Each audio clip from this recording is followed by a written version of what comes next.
Page 387, Book 5, The Book of Love, Canto 1, The Destined Meeting Place.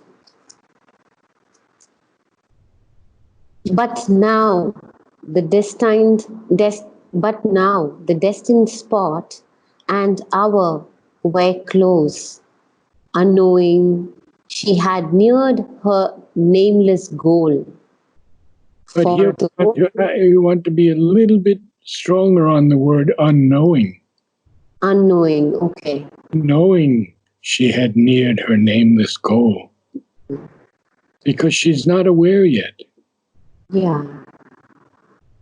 Even the now, should it be stressed more because he has given it all in capitals? Which? Now. The now is all in capitals. But now. Oh, I don't have it in capitals. Interesting. Oh, okay. Because I have an older issue. Well, it's Okay. not an older issue. No, it's not. Yeah, I guess it's a 1990. Mine is 2013. Yeah, and I have a 1996. Okay. It's actually a 1993 fourth revised edition, and you have the latest one. So you can accent it a little bit, but now the destined spot and hour are close. And notice that meeting place is hyphenated. Yeah. Interesting. Yeah. Okay, we start again. Now the destined spot and hour. There's no but? Oh. But now the destined spot and hour were close. Unknowing, she had neared her nameless goal. For though a dress of blind and devious chance is laid upon the work of all-wise fate, our acts interpret an omniscient force that dwells in the compelling stuff of things, and nothing happens in the cosmic play but at its time and in its foreseen place. Now, so actually, she nears her nameless goal because the goal doesn't have a name yet. She doesn't know that she's going to have to meet with death, and in meeting with death, she has to bring Satyavan back from the dead. So it's a nameless goal yet. And then he says, for even though a dress of blind and devious chance. Now, a dress here is not that our kind of dress. It's what should we call it? An appearance. Huh? An appearance of blind and devious chance. So this blind and devious chance is laid upon the work of all-wise fate. So the important thing here, I think, is to remember is that there is no chance. It seems to be chance, but there is the working out in us, in each of us, have turned to Mother to whatever degree. She is working out our destiny, and she has promised that that destiny will be divine life in a transformed body. So even though this dress appearance of blind and devious chance is laid upon the work of all-wise fate, still our acts interpret an omniscient force that dwells in the compelling stuff of things. So that omniscient force is in everything. It's in the worm, it's in the grain of sand, because it's all the divine. This is something that Christianity and all these other religions could never understand. they put the divine as a bearded man, you often with who handles out rewards and punishments. But no, the divine is in the worm. Mm. That Savitri line, and in the worm foresees the coming God. Mm. In the worm, he foresees the coming God. So nothing happens in the cosmic play. Nothing. Nothing. So these lines very much apply to every one of us. Everyone, Even yeah. it seems to be an appearance of blind and devious chance that is put upon the work of all-wise fate. Even all of that, still our acts interpret an omniscient force that dwells in the compelling stuff of things. And nothing happens in the cosmic play. So how can you say COVID-19 is not part of something that happens in the cosmic play? It absolutely is. Yeah. It may be a negative force. Yeah. But nothing happens in the cosmic play but at its time and in its foreseen place. And the answer with the COVID virus is it will go also, because at its time, yeah. When at its time and and in the foreseen place, yes. Yeah. Now he changes the whole thing up. Now he begins to tell us about Savitri's being in this place. She has arrived with her chariot and the horses and stopped them, and she's in this beautiful pasture. And she's just entered this beautiful pasture. So we'll begin with that. Narad, before we move on, last Sunday, while we were reading, you were mentioning that the entire Savitri happened on one day. The entire poem is described about the happening of one day. Okay, Sumit, Nilisha had trouble with that one too. I'll explain it to you. Book 1, Canto 1, is about the dawn. And the very last line of Book 1, Canto 1 is, "This was the day when Satyavan must die." Yeah, we read that. Right. And now Satyavan dies at noon. Oh. He dies at noon on that day. Okay. And then Savitri has to battle with death. And in the evening, when she's defeated death, she brings Satyavan back to life to his father's home, the palace, because now his father has recovered his sight. He's become a king again. And the father and mother and all their retinue are looking for Satyavan because they don't know where he's gone. Okay. And it's night, and they find him, and Savitri brings him back. So the whole thing takes place in one day. Morning, this was the day when Satyavan must die. Noon, when he dies. And evening, when she brings him back to the palace in the woods, in the forest. Okay. Everything else is just the story that Sri Aurobindo is telling us about this experience. Isn't it? So wonderful, isn't it? Yeah, yeah. So it is like the flashback and stories and context. He's setting the context and all of that. Yes, and he's telling us all about, her youth, and in the book of the birth and quest, and how she grew up and how she learned things and how she became aware of herself. And after the book of birth and quest, then there's the book of love, because she has to meet her answering soul, who is Satyavan.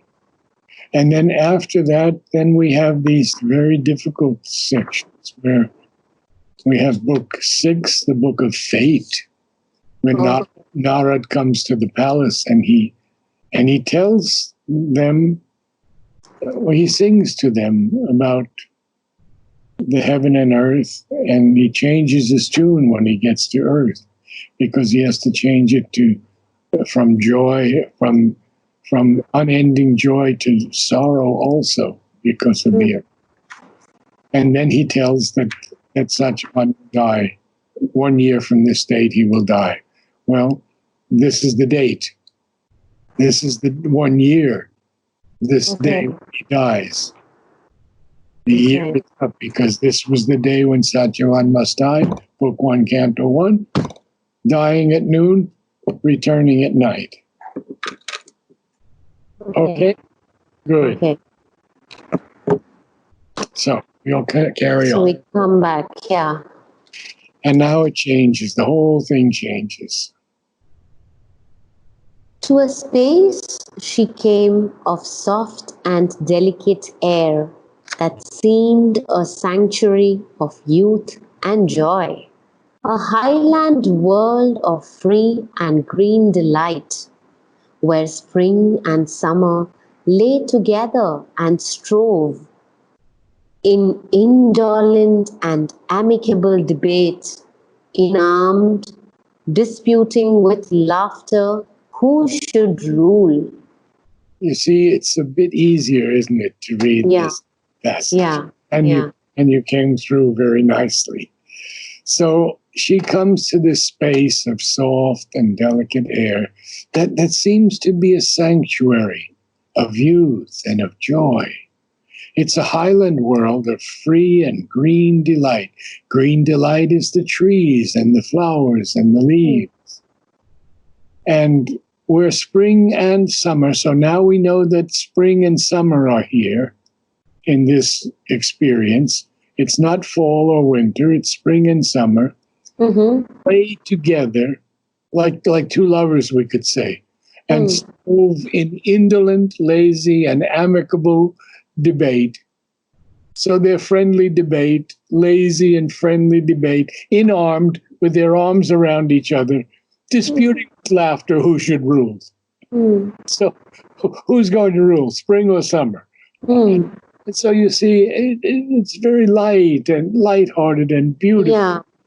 Yeah.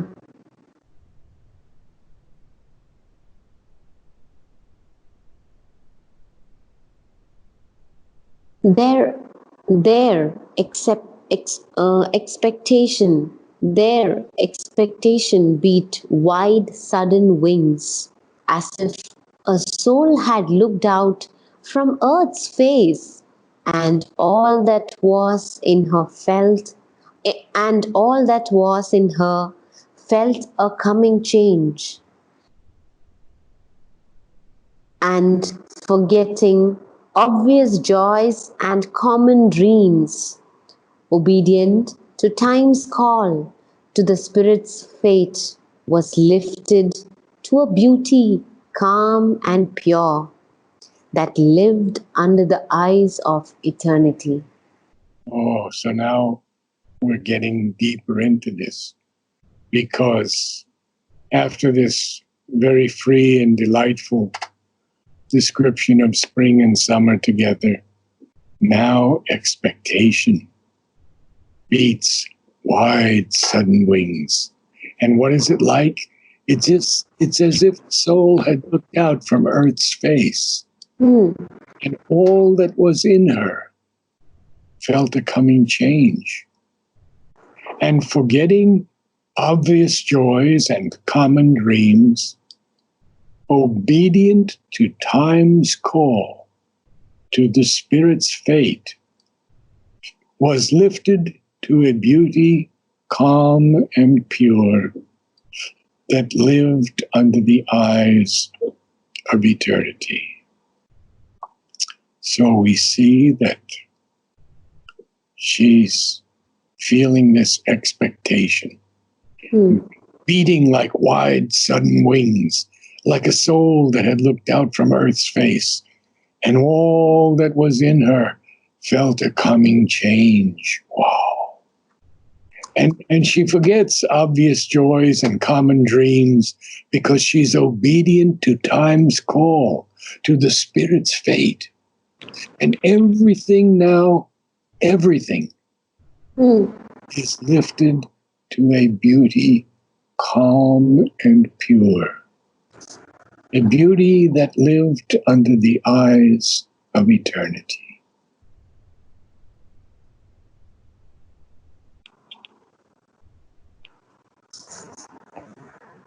So, what is the beauty he's describing here?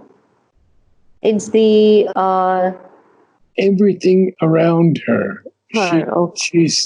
she's feeling this coming change, and she's expectations beating in her heart with like wide sudden wings, and she feels the coming change, and she forgets obvious joys and common dreams because she's obedient to the call of time and to her spirit's fate. And so everything there is lifted. The whole experience where she's in this grove, not a grove, it's a pasture, it's a field. The field, good word. She's there, and everything there is lifted to a beauty that is so calm and so pure that lives under the eyes of eternity. I have felt that beauty many, many times in my experiences when I was younger, and now, of course. But because I'll just give you one experience. When I was in the mountains of California, and I had come with a lady who was part of this I Am Society, Saint Germain I Am Society, and they were going to celebrate his festival. They were all overweight ladies with saffron silk gowns dancing around, and I said, "This is not for me." And I walked into the forest. There was this huge sign that said, "Do not enter, dangerous animals." Okay. And so I said, "No, I have mother's protection. I can enter. Nobody will touch me." So I walk into this forest, and there's a little small clearing, and I sit down on a broken log, broken tree, a trunk of a tree, and I go into a meditation. When I come out of the meditation, there are 12 or 15 quail eating all around my feet. Oh. And then I look up, and there's this young fawn who cannot believe what he sees, and he comes up to me with his nose, and he's just looking at me so quietly and so beautifully. And then his mother comes, and she starts calling him, and he doesn't want to go away. He wants to keep looking at me. He's just that close to me. And finally, he obeys her, and he goes. So then I'm just sitting there very quietly. And suddenly I see these two gigantic black jaguars. Okay. And there's a tree that's leaning like this. And one climbs up backward on the tree and the other one forward. And they try to knock each other off. Now, they're not 100 feet away from me. They see me very, very clearly. And we're all in peace. We are all at peace, just what he's saying here. On the eyes of eternity. It was one of the greatest experiences of my life in this beauty, calm and pure, where there's no evil, only good and beauty. So this resonates so much in my soul, this expectation. I didn't have any expectation then. I just went to meditate. But as the soul looked out from Earth's face, and all these souls are looking out from Earth's face, and all that was in Savitri felt a coming change. And she got obvious joys and common dreams because she's obedient to the call of time and to the Spirit's fate. And everything there now is lifted to a beauty, calm and pure. That beauty that lived under the eyes of eternity. It's always looking. What Dalu has told me very clearly is that The supermental will use every negative of the world and turn it into a positive.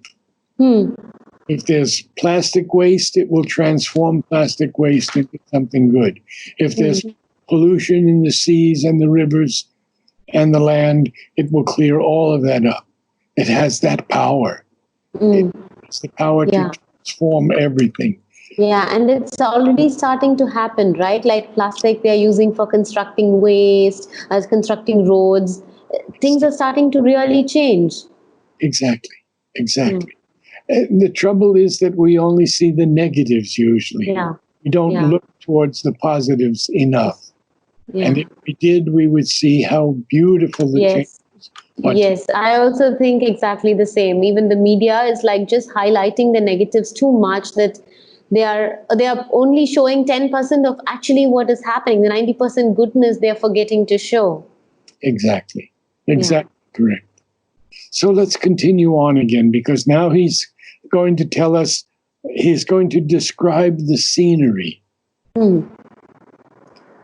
A crowd of mountainous heads assailed. Mountainous. Mountainous. Mountainous. Mountainous.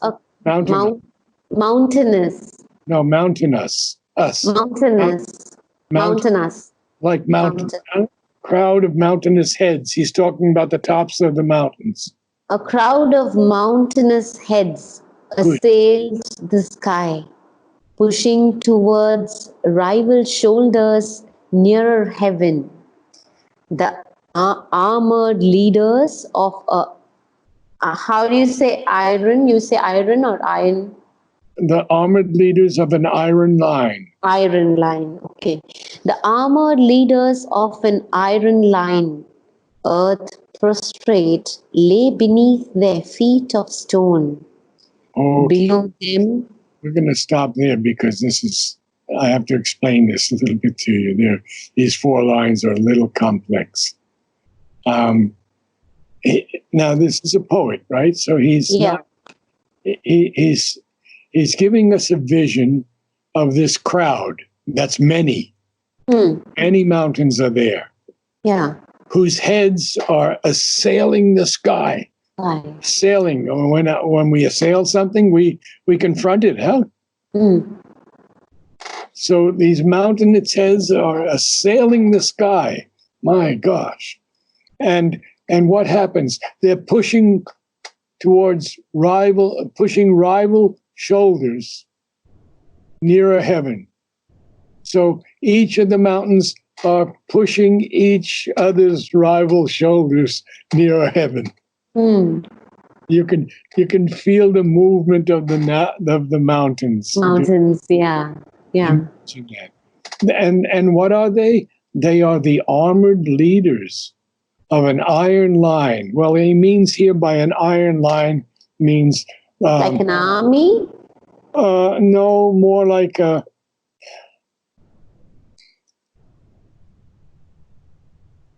the Himalayas, Kanchenjunga, all of these things are iron lines. You don't cross them very easily. Yeah, got it. Good. And Earth, what is Earth? Earth is prostrate, lying flat on its back, beneath these mountains, feet of stone, the stone feet of the mountains. So at the base of the mountains, Earth is lying there beneath feet of stone. It's only 4 lines, but it's such a description of the mountains. And then now he's going to continue, but just a moment. Below them is the mountains. So carry on. Below them crouched a dream of emerald woods and crouched. Below them, emerald. Yes. Below them crouched a dream of emerald woods and gleaming borders, solitary asleep. Pale waters ran like glimmering threads of pearl. A sigh was straying among happy leaves. cool perfumed, with slow pressured burdened feet, faint stumbling breezes faltered among flowers.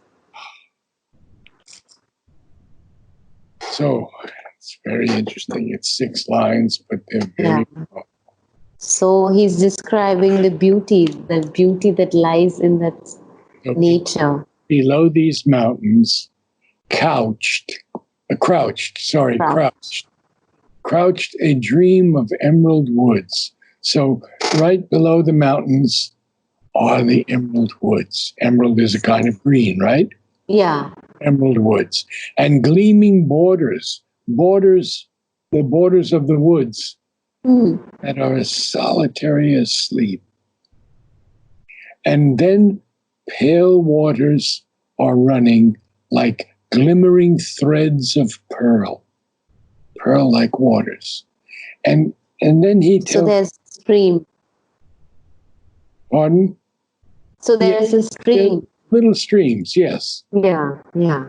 Little threads of pearl, right, exactly. And then he so beautifully explains that the happy leaves feel a sigh amongst them, straying, not fixed and formed, but just moving around, straying amongst them. Huh? The sun straying among happy leaves.